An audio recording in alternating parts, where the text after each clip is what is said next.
मेरो यो डल्ले खुर्सानीको पात किन खुम्चेको हो हेर्नुहोस् है। जेमिनाले के भन्छ सुन्नुहोस् है।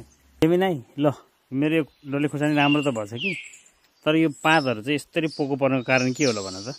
तपाईको खुर्सानीको बोटहरू राम्रोसँग बढिरहेको छ, तर पातहरू अलि खुम्चिएको देखिन्छ। यो हुनुको मुख्य कारण पानीको कमी वा धेरै पानी हुनु, पोषक तत्वको कमी वा किराको आक्रमण हुन सक्छ। तपाईले बोटलाई कतिको पानी दिइरहनु भएको छ? पानी चाहिँ मैले प्राय बिहान बेलुका दिन्छु। बिहान बेलुका पानी हाल्नु राम्रो हो, तर धेरै पानीले जरा कुहिने र पातहरू खुम्चिने समस्या हुन्छ।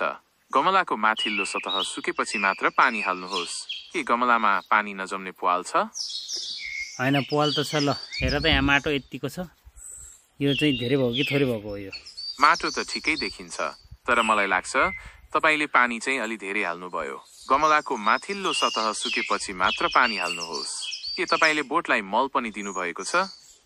मल चाहिँ मैले दिन्छु। चिकन म्यान्योर, चिकन प्यालेट अनि फिस के भन्छ नि त्यो पनि दिन्छु। चिकन म्यान्योर र फिस फर्टिलाइजर राम्रो हो, तर धेरै मलले पनि पातहरू खुम्च्याउन सक्छ। मलको मात्रा बढाउनु अघि माटो परीक्षण गर्नु राम्रो हुन्छ।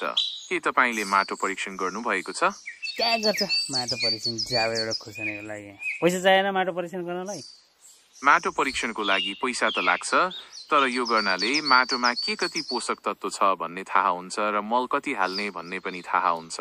तपाईको खुर्सानीलाई चाहिने आवश्यक तत्वहरू माटोमा कति छ भन्ने थाहा पाएर मलको मात्रा मिलाउन सजिलो हुन्छ।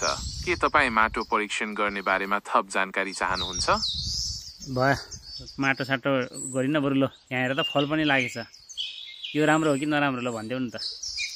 तपाईको खुर्सानीको बोटमा फलहरू लागेको देख्दा एकदमै राम्रो लाग्यो। यस्तो अवस्थामा माटो परीक्षण गर्नु झनै महत्त्वपूर्ण हुन्छ।